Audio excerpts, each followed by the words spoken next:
Hi guys, so thank you for listening to my presentation. So before I start, first thing first is to allow me to introduce myself.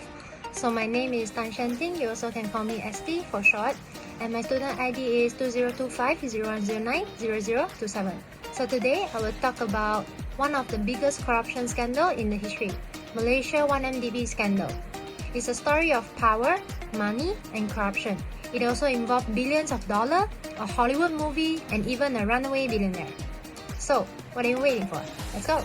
Alright, well, let's start with the basics. What is 1MDB?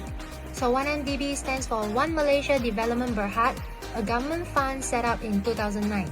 So the plan was to boost Malaysia economy by investing in a big project. Sounds great, right? But here what actually happens. Instead of helping the country, billion disappear in a private pocket. So the main character in the real life story is Najib, Malaysia former PM, and Joe Low, a businessman who parties with Hollywood stars. So they use fake company, secret bank account, and political power to enjoy the luxury lifestyle. So the scandal was exposed in 2015 and it shocked the world.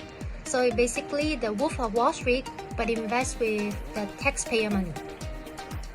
So what exactly did they do wrong? So here's the breakdown.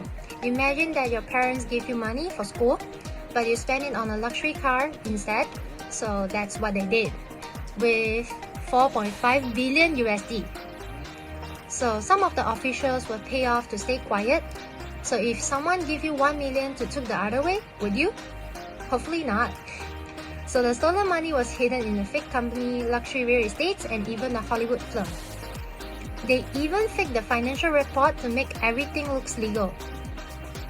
And also the Najib blocks the investigation, making it harder to catch them. And the bank in US, Switzerland, and Singapore, and more of them were involved in this case. So as you can see, this was not just a small scam, it was a big crime scene. So how did they get caught? Well, every crime leaves a clue, right?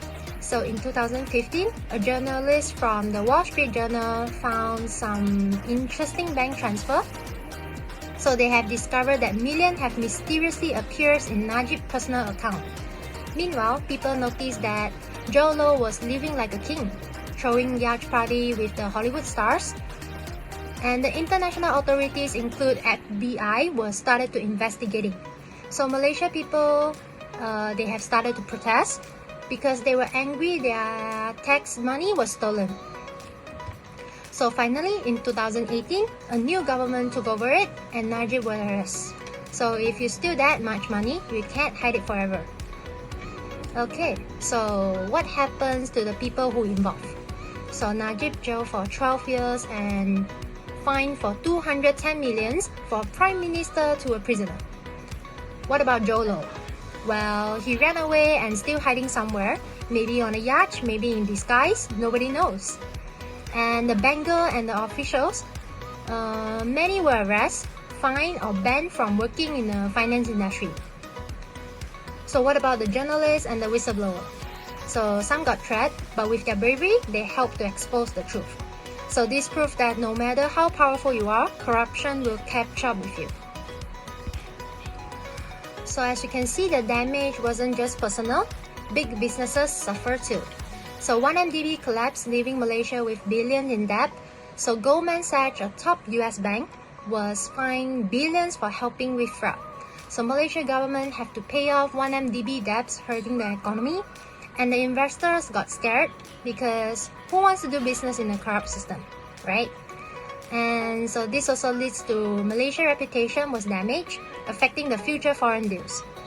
You know, it's like when a company lies about its profit, once people find out, nobody trusts them anymore. And what about the people? Well, they pay for the price because the public fund that could have built the school, hospital, and the roads was waste for luxury items. And the tax has to increase because the government needed money to fix the damage.